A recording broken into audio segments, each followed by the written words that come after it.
la collaboration entre chercheurs africains et étrangers en formant et en soutenant les réseaux des groupes de recherche en Afrique. Donc, parmi les retombées de cette... c'est la productivité de la recherche, et développement est maximisée en mettant profit des synergies générées par des réseaux scientifiques. Et dans les milieux universitaires, la disponibilité des fonds entraîne la création et le fonctionnement des réseaux de collaboration.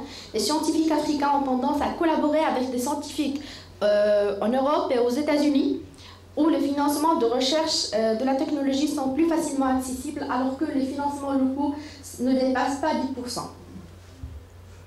Donc cette étude a relevé deux grands défis de la santé par rapport à deux maladies qui sont vraiment diffusées en Afrique, surtout en Afrique subsaharienne, le VIH et le malaria. Donc elle a essayé de voir des connexions entre les universités africaines et mondiales dans son sens. Concernant le malaria, on voit que le nœud des collaborations s'est concentré en Europe. Et pour le VIH, la plupart des collaborations entre les centres de recherche africaines et les centres de recherche américains. Donc, en guise de conclusion, on peut dire que pour lutter contre cette fracture numérique, deux champs majeurs, faut prendre en considération deux champs majeurs. Tout d'abord, la formation et l'infrastructure. Concernant la formation, il nous faut une universalité de l'éducation, la facilité d'accès à l'université, une proximité géographique des universités, des écoles pour les populations défavorisées et former les populations défavorisées. Et pour l'infrastructure, 4 axes sont indispensables. Tout d'abord, la disponibilité des technologies d'information et de communication, l'accessibilité de ces outils, l'abordabilité en termes de prix pour les populations africaines, et enfin l'adaptabilité avec les besoins locaux. Et merci pour votre attention. Merci Mme Soucy pour cette présentation très honnête de documents scientifiques, impact des internautes du Maroc.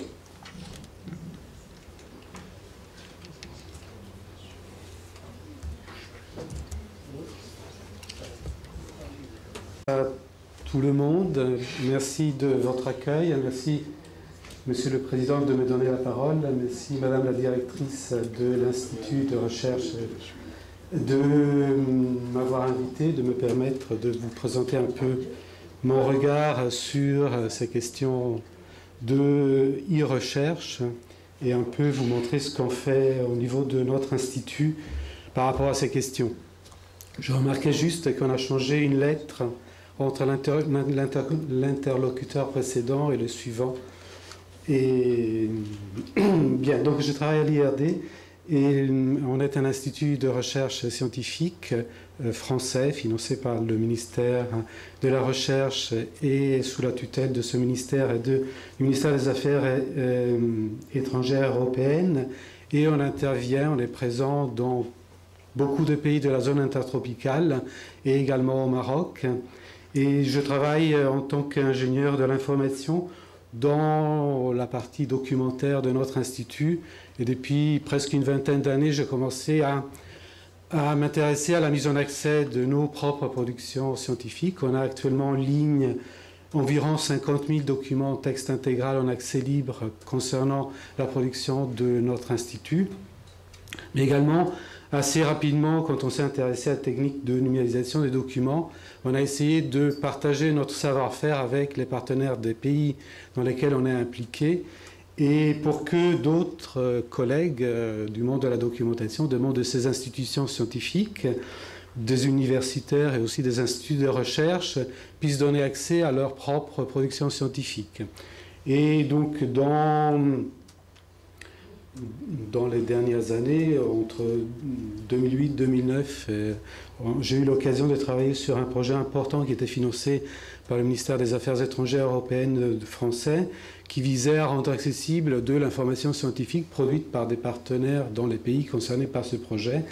Et donc j'ai eu l'occasion de former plusieurs équipes à la numérisation des documents et leur mise en accès sur Internet. Et donc Dans certains cas, dans certains pays, on l'a évoqué tout à l'heure, quand on veut rendre accessibles des documents à partir de ces pays, on constate qu'il y a des difficultés spécifiques à ces pays, manque d'électricité, une bande passante limitée, des serveurs, des compétences parfois défaillantes.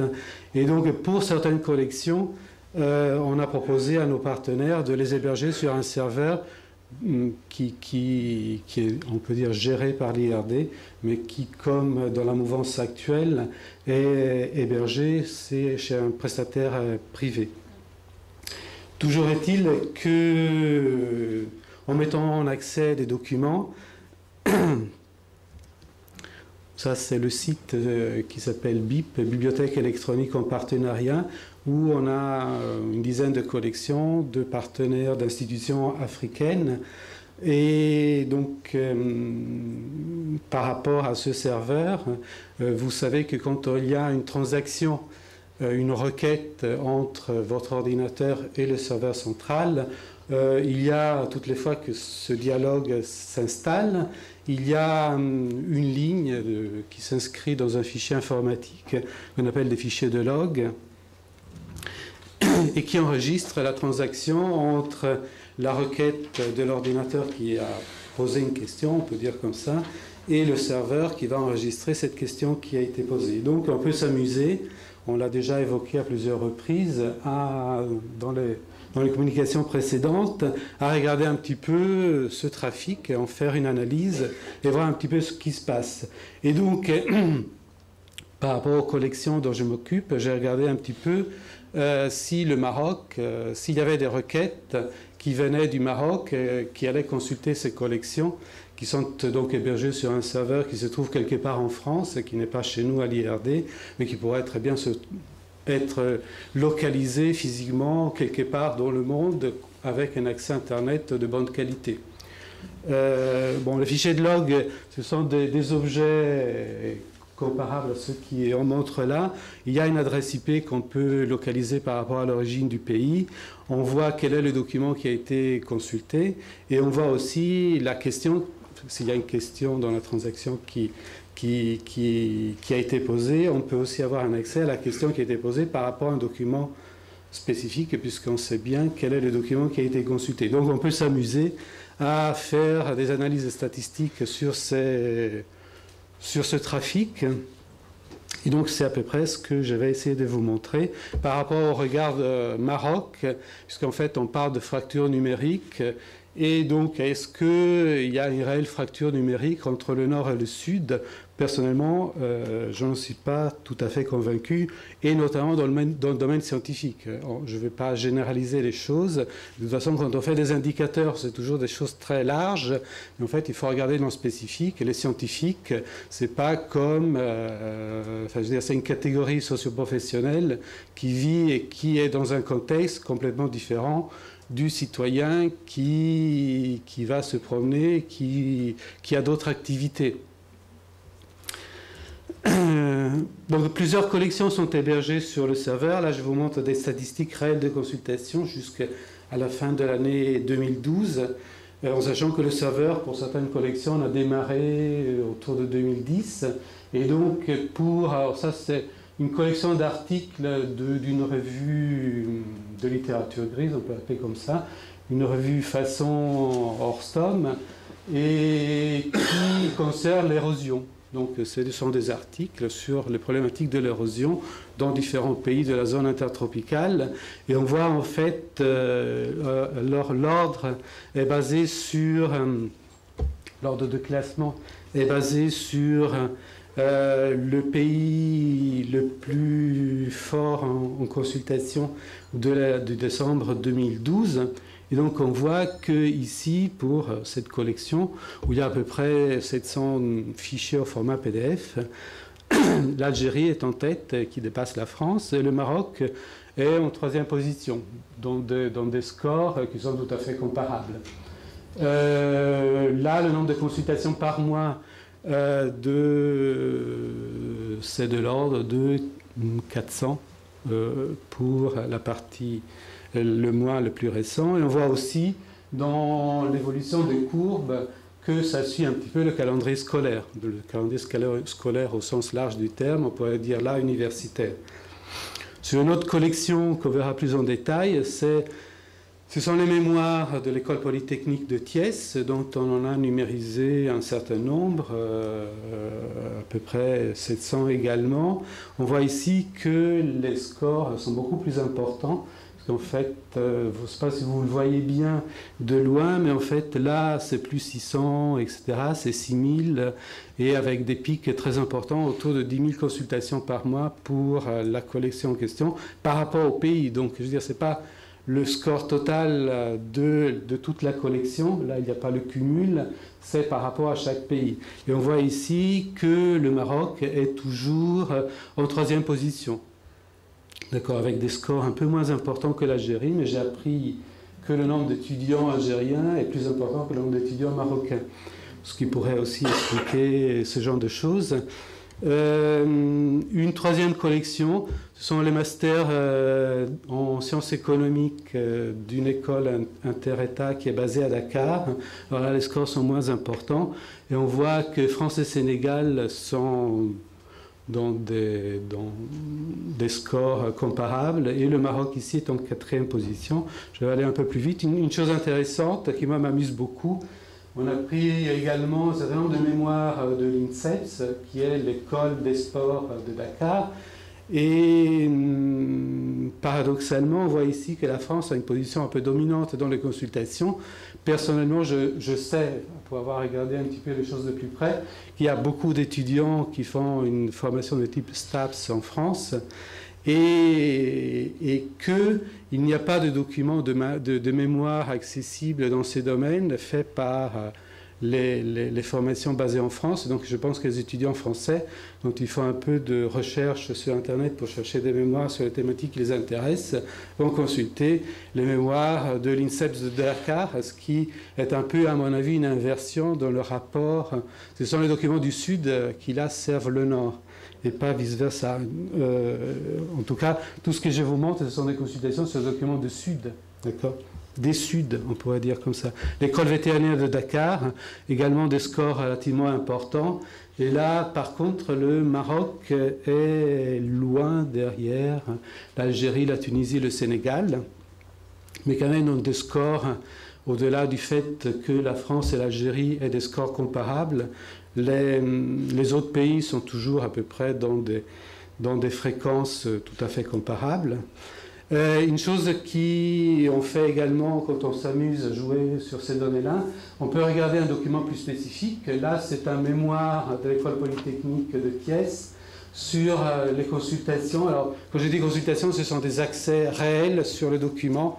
On fait un filtrage très, très poussé sur l'analyse des fichiers de log. Donc là, ce sont seulement des accès réels de type le document a été vraiment consulté, en éliminant tous les spams, tous les moteurs de recherche et tous les phénomènes qu'il peut y avoir dans les accès Internet d'un document. Donc là, c'est un document tout seul. Sur l'année 2012, il fait à peu près 12 000 accès sur l'année. Et on peut regarder aussi les fréquences de consultation pays par pays. Donc là, le Maroc fait à peu près 15% de ses consultations sur un document spécifique dont le titre est dimensionnement béton armé d'un immeuble R+5. Ça doit être un immeuble, je pense, à 5 étages. Moi, je ne suis pas un expert dans ces questions. Et je me suis amusé aussi à prendre toutes les requêtes qui viennent du Maroc sur ce document-là. Donc on peut extraire les questions qui sont posées et faire une analyse des concurrences des mots des questions qui vont de la population marocaine qui consulte ce document au document lui-même. Et donc regardez sur, là c'est une image qui donne les concurrences des mots. Ce genre de graphiques, ce sont des graphiques dynamiques qu'on peut avoir sur Internet, sur lesquels on peut choisir un mot, on peut cliquer sur un mot pour voir quels sont les mots qui, dans une phrase, reviennent par rapport au document en question. Et on le fait, ce genre de statistiques et ce genre d'analyses sont en accès sur le serveur, au service évidemment des producteurs de ces bases de données, on peut dire, de ces collections de documents, mais éventuellement ils sont accessibles également d'une façon ouverte que ce soit ce genre de graphe, que ce soit les statistiques un peu comme sur un graphe de type Trimap, où là on met en accès les 20 documents les plus consultés de chaque collection, et on peut avoir une analyse de la répartition de consultations pays par pays. Alors, au-delà du fait que nos collections soient en accès, que ce soit des collections des partenaires d'Afrique qui donnent accès à leur propre production, évidemment, c'est un peu une position, je dirais là, militante. Il me semble aussi que d'autres institutions, d'autres pays, en fait, que chaque institution doit donner accès à ses propres productions, en libre accès, d'une façon ouverte, etc. Parce qu'en fait, ça permet de se faire connaître, de valoriser, etc. Donc, je me suis permis de regarder 3 universités marocaines, qu'est-ce qu'il y a et qu'est-ce qu'il n'y a pas. Bon, la première qui m'invite aujourd'hui, donc l'université de Souissi, ben, on voit que...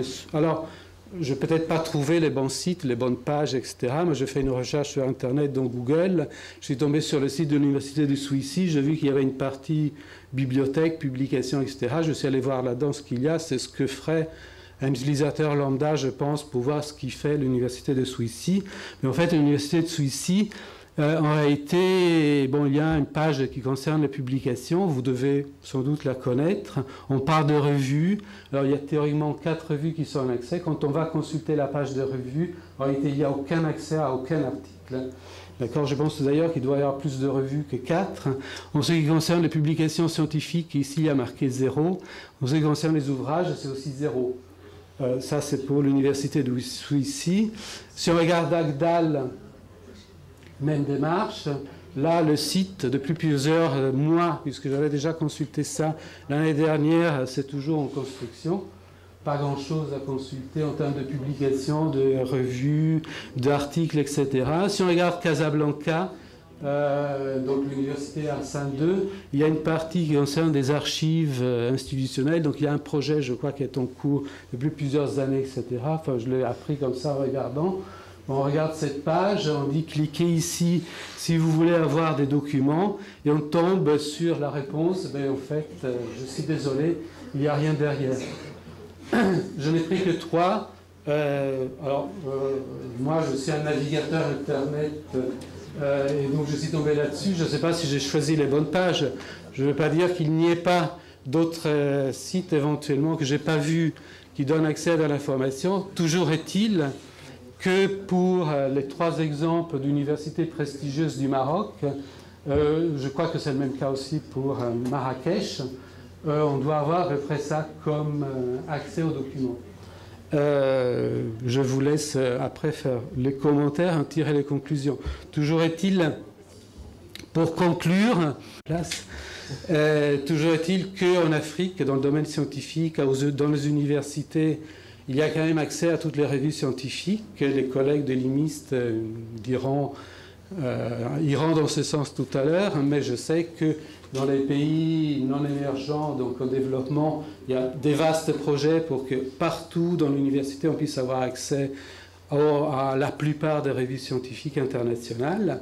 Donc je ne pense pas que dans le domaine scientifique, il y ait une fracture numérique. Toujours est-il que quand on met en accès des documents, je veux dire, et à mon avis, il est de devoir de chaque institution de donner accès à ses propres productions, il y a des consultations. Alors du Maroc, on assiste à une fréquentation importante de documents, ceux des collections que je vous ai montrées. Alors ils ont tous une particularité, sauf de petites exceptions, ils sont tous en français.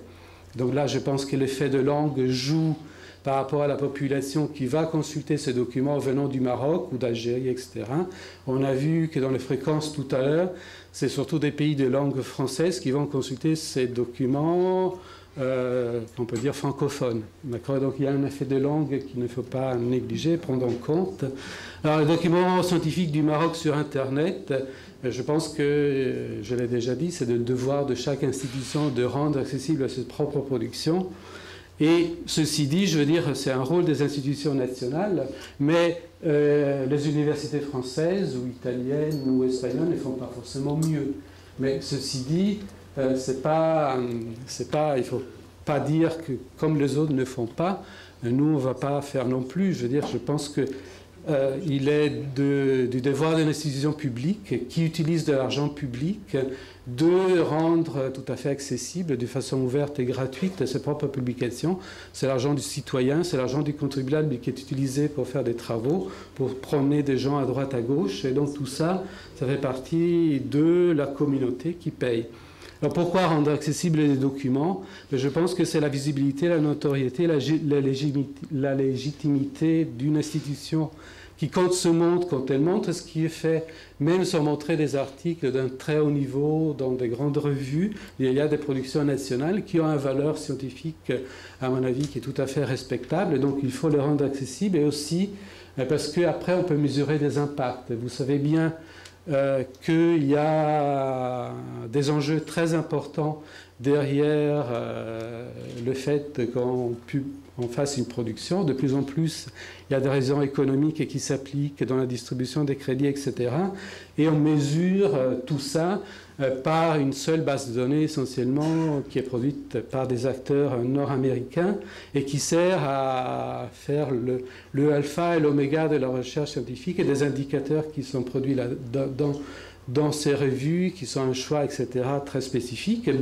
Et comment on peut contrer tout ça? Si chaque institution met en accès ces documents sur Internet, après on peut sortir d'autres indicateurs. Il n'y a pas que la bibliométrie façon WOS qui existe. Donc avec ces nouveaux indicateurs, avec un autre regard, avec d'autres indications, on peut avoir un regard différent. Et à mon avis, élaborer des stratégies, des productions, etc., avec tout ce qu'on peut tirer des fichiers de log, il y a vraiment beaucoup de choses à faire. Et à mon avis, donc d'autres regards sur l'impact. Je dis, est-ce que la production d'un article scientifique avec une institution doit être jugée par le nombre de citations qu'un article reçoit ou par le nombre de consultations de ce même article, de cette même production sur Internet? À vous de trouver ou de donner une réponse possible. En tout cas, je pense que pour le Maroc, il y a encore beaucoup de choses à faire par rapport à la numérisation. Je veux dire, on a des projets en partenariat, nous, avec l'IMIST, mais on est très ouvert aussi à travailler avec d'autres institutions au Maroc et ailleurs, comme on l'a fait dans d'autres pays d'Afrique, pour que ces institutions et ces publications, cette production scientifique soient visibles, notamment sur l'Internet.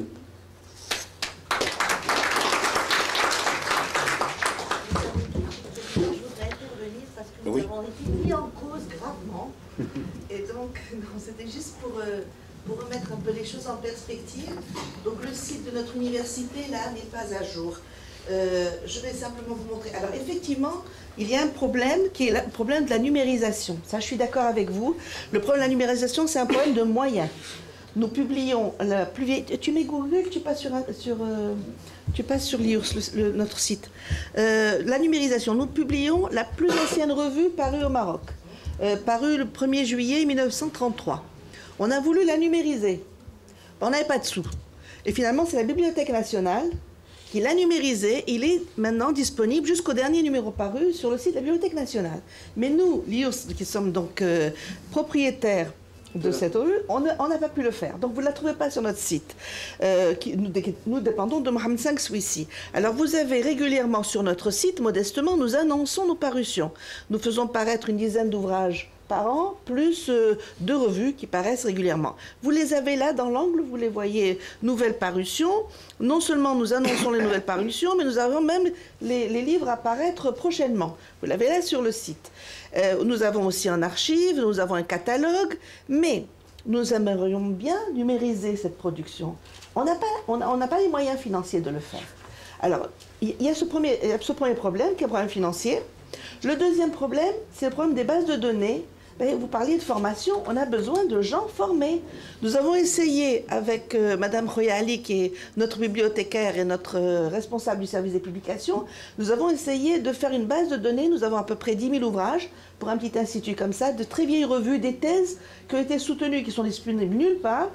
Et on aimerait bien pouvoir au moins les répertorier dans une base. Notre base, elle est bancale, donc elle n'est pas accessible, parce qu'il y a énormément de failles dedans, etc. Donc vous voyez, donc, il y a à la fois un problème financier, ça coûte cher, il y a aussi un problème technique, donc d'acquisition du matériel, etc. Il y a aussi un problème de formation des hommes. Ça, c'est général. Mais sinon, la volonté, on n'est pas les seuls. Hein. Je peux parler de mes collègues des études africaines, je peux parler de l'arabisation, qui est aussi un institut aussi vieux que le nôtre, il a aussi 50 ans. Ils ont des trésors à l'arabisation, personne ne le sait. Ils ont une bibliothèque fantastique. Personne ne le sait. Et nous dépendons tous de Mohamed V Swissi. Et si Mohamed V Swissi ne fait pas référence à ce patrimoine, parce que justement, on a du mal à le rendre visible. Mais bien entendu, c'est un projet, c'est quelque chose dont nous avons tout à fait conscience, bien sûr, de ses lacunes. Voilà, c'était juste pour défendre le... Je peux les cas. Allez-y, répondez. De toute façon, effectivement, je n'ai pas regardé partout pour essayer de trouver tout ce qui existe, etc. Mais il me semble que globalement, il y a peu de choses qui sont accessibles de sources marocaines. Alors vous dites, là, sur notre site, il y a les couvertures de nos ouvrages qui sont... Avec des résumés, des abstracts. On vient à des choses, j'allais dire, plus sérieuses. Et donc avec M. Rachid Aïssi, de l'Institut marocain de l'information scientifique et technique de Rabat, comme une contribution de l'EMIST à la diffusion du savoir à l'ère du numérique. Et je crois qu'on l'attend bien. Merci, Monsieur le Président. Merci, Madame la Directrice, pour nous avoir invités à participer à ce colloque très intéressant. Donc, ma présentation portera sur une présentation un petit peu générale des différents produits électroniques en ligne de l'EMIST. Alors, donc, pour ce faire, donc, on va commencer par présenter un petit peu notre institut, qui est l'EMIST, puis passer à une démonstration ou bien une présentation générale de nos produits électroniques. Et puis on passe à une démonstration, c'est-à-dire une définition plus, une présentation plus détaillée sur l'un de nos trois produits, l'un des trois produits de l'EMIST. Et on terminera par présenter quelques projets futurs inscrits dans le plan d'action 2013 de l'EMIST. Donc l'Institut marocain de l'information scientifique et technique est une division qui relève du CNRST. Et lui-même, c'est un établissement public qui relève de l'enseignement supérieur. Donc la vocation de l'EMIST, c'est essentiellement la diffusion de l'information scientifique et technique sous toutes ses formes. Alors l'EMIST, il opère dans différents domaines d'activité. Donc il y a bien sûr la bibliothèque, il y a tout ce qui est fourniture de documents, il y a tout ce qui est édition électronique, et on fait aussi tout ce qui est études à façon dans les services veille technologiques, et bien sûr des services spécialisés d'IST. Alors pour assurer toutes ces activités-là, donc on a un certain nombre de ressources humaines sur différents profils. Donc on a plus de 50 personnes pour assurer tous ces différents domaines d'activité. Enfin, il y a des administrateurs, des informatiques, des ingénieurs, des techniciens, etc.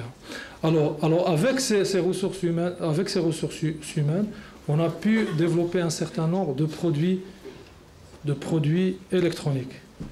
Alors tous ces produits-là, donc ils sont visibles à partir de notre portail qui est www.emist.ma.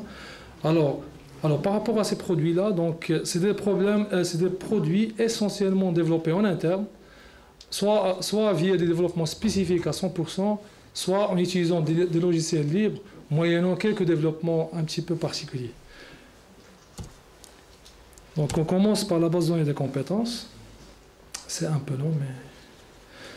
Alors la base de données des compétences, c'est une base de données qui indexe ou bien qui héberge plus de 1500 chercheurs dans la base, c'est-à-dire il informe sur toutes les compétences marocaines, c'est-à-dire il informe sur les profils de nos chercheurs marocains.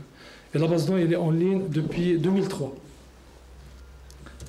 Alors, un autre produit qui est BIT Chimie, c'est un bulletin d'information technologique qui informe sur les meilleures pratiques exercées dans le domaine de chimie et parachimie. Donc là, c'est un produit qui est initialement, c'est un produit papier qu'on a rendu électronique puis après. Alors le troisième produit, c'est un espace bibliométrie. Là, ce produit-là, il informe sur toutes les pratiques exercées dans le domaine biométrique. Et en même temps, on y héberge des études bibliométriques qu'on fait à l'EMIST. Donc actuellement, on a 6 études qui sont hébergées dans ce site-là. Donc le dernier, le 6e, il informe ou là, il donne une vision sur la production scientifique marocaine en termes d'articles scientifiques par rapport à d'autres pays. Alors, le produit suivant, c'est l'OPAC. Donc c'est notre vitrine par rapport à un fonds documentaire existant dans la bibliothèque. Donc on peut faire des recherches pour voir un petit peu notre fonds documentaire. Alors le produit suivant, c'est le portail des revues scientifiques marocaines. Alors là, c'est un portail qui héberge, qui est censé héberger toutes les revues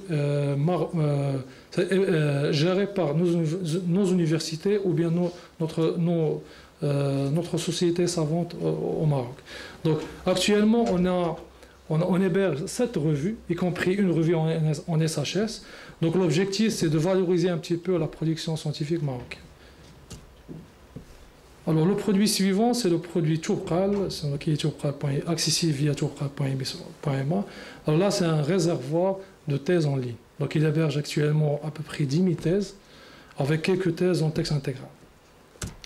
Et puis le dernier produit, c'est le BIT agroalimentaire. C'est une publication trimestrielle similaire à celle en chimie. Donc il informe sur tout ce qui est les meilleures pratiques dans le domaine de l'agroalimentaire. Alors,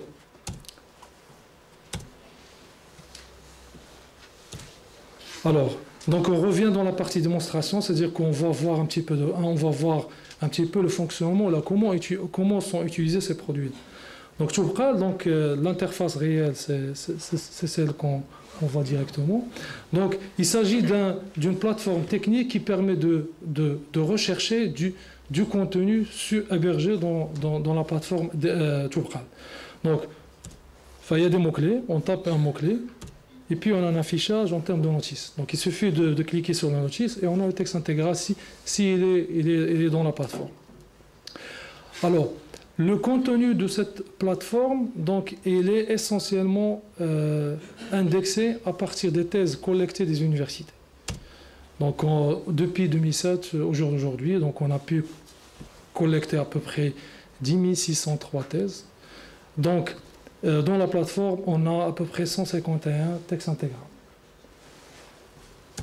Alors par rapport à l'origine des collections, donc essentiellement, donc les thèses, on essaie de collecter les thèses à partir de toutes les universités marocaines, et on voit ici l'université Mohamed V Suissi, donc à peu près 50% du fonds indexé dans Toubkal, donc il est collecté à partir de l'université Mohamed V Suissi. Donc on peut dire que le meilleur fournisseur, en termes de données pour toubkal.emis.ma, c'est l'université Mohamed V Suissi.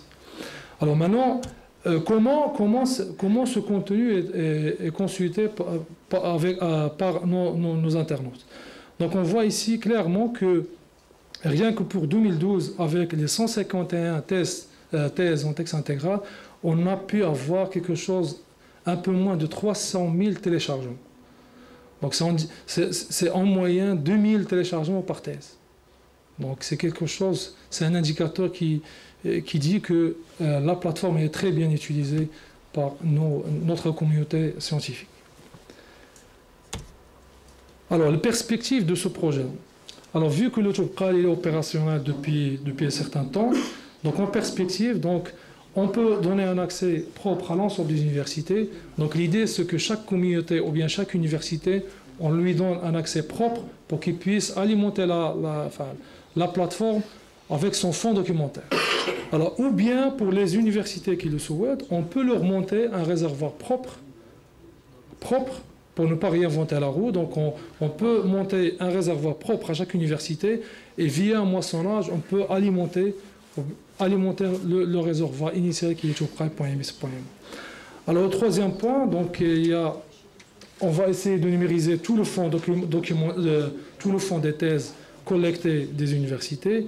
Alors le quatrième point, alors vu qu'on a peu de texte intégral sur la plateforme, donc je rappelle que pour mettre le texte intégral dans toubkal.emis.ma, donc il y a une autorisation de diffusion qui doit être signée par l'auteur. Donc malheureusement, on a peu d'autorisation de diffusion de thèse.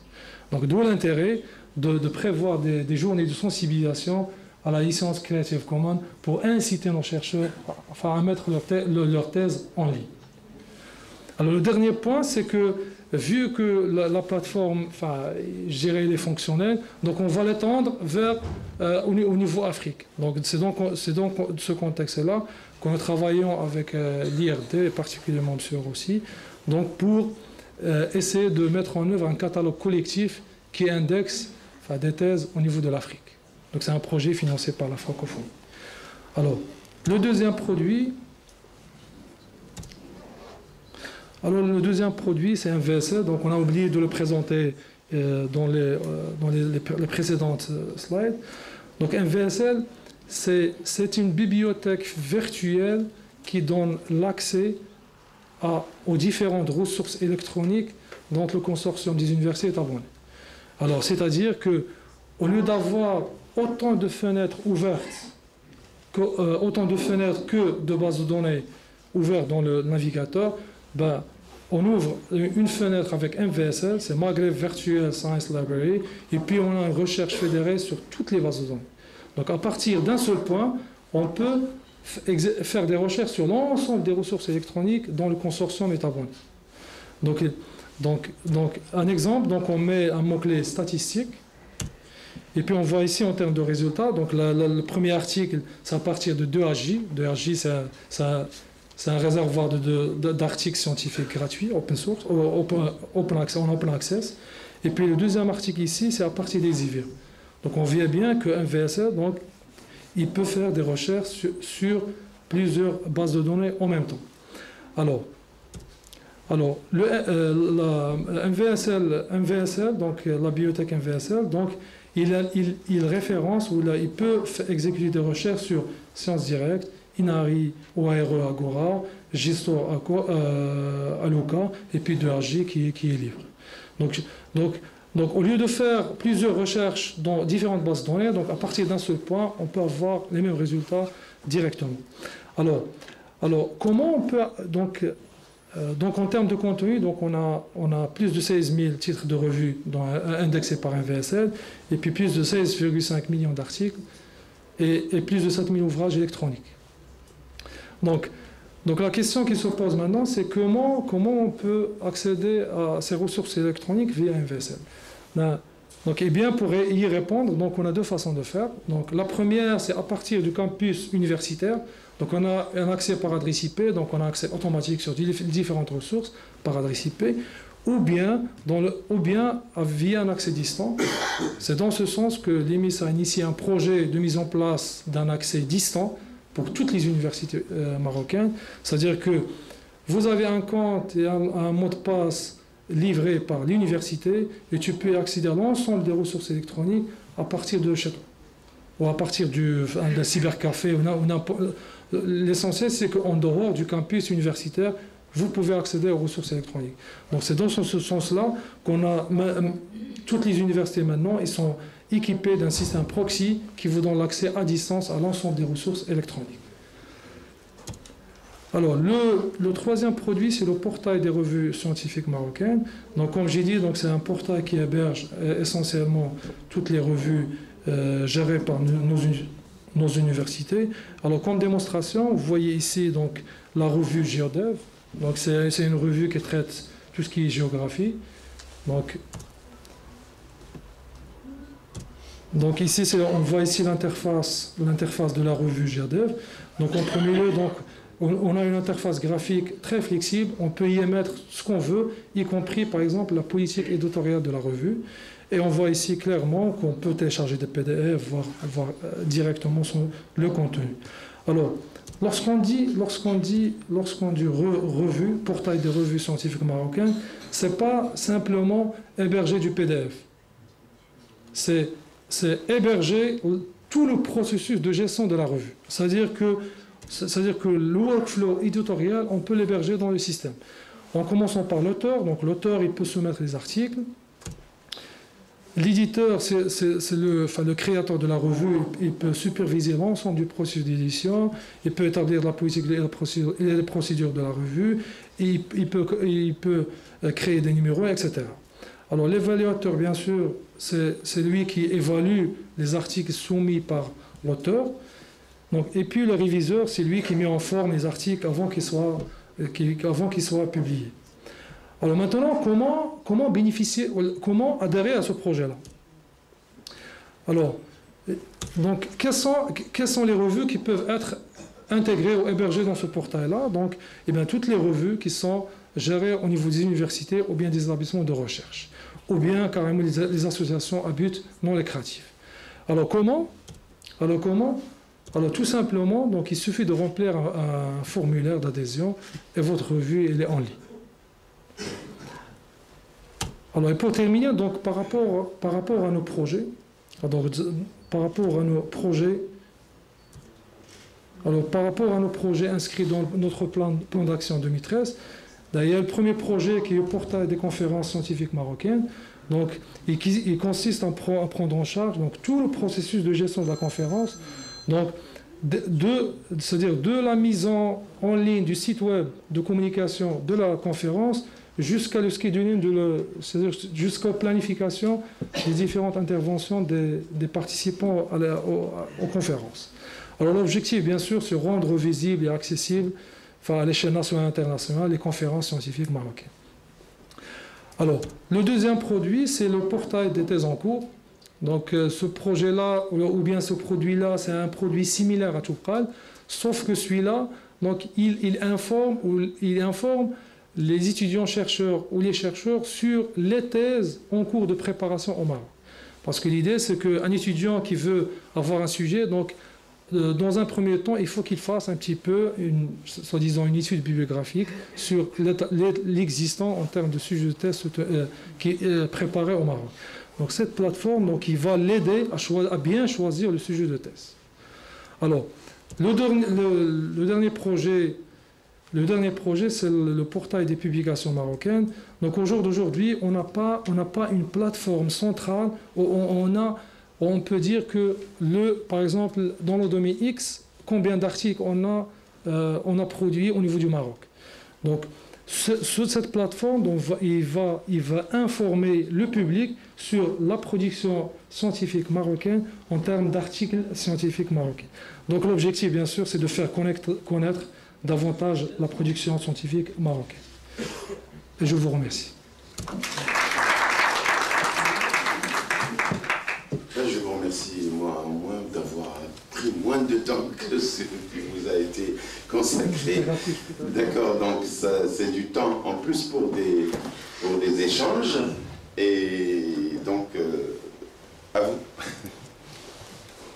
Ahmed Abdillah Bachir et Madame Hana. Rôle. Je peux le dire. D'accord. L'école des sciences de l'information, le chercheur universitaire marocain et le libre accès à l'information scientifique et technique. Vous avez la parole. Ok. Le chercheur universitaire marocain et le libre accès à l'information scientifique et technique. Le plan de la présentation est le suivant. Je présenterai le mouvement du libre accès, c'est quoi une archive ouverte, comment déposer dans une archive ouverte, un retour d'expérience des projets européens, les meilleures pratiques des Européens dans le domaine, et l'état d'avancement des projets archives ouvertes au Maroc.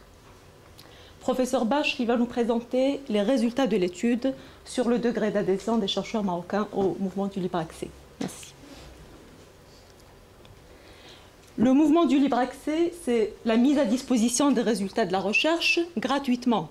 C'est-à-dire ils sont en ligne, ils sont gratuits et il y a deux stratégies pour le faire. La première, c'est le Green Open Access, c'est de créer des archives ouvertes. Et la deuxième, c'est tout simplement de publier dans des revues en libre accès, c'est ce qu'on appelle la voie dorée.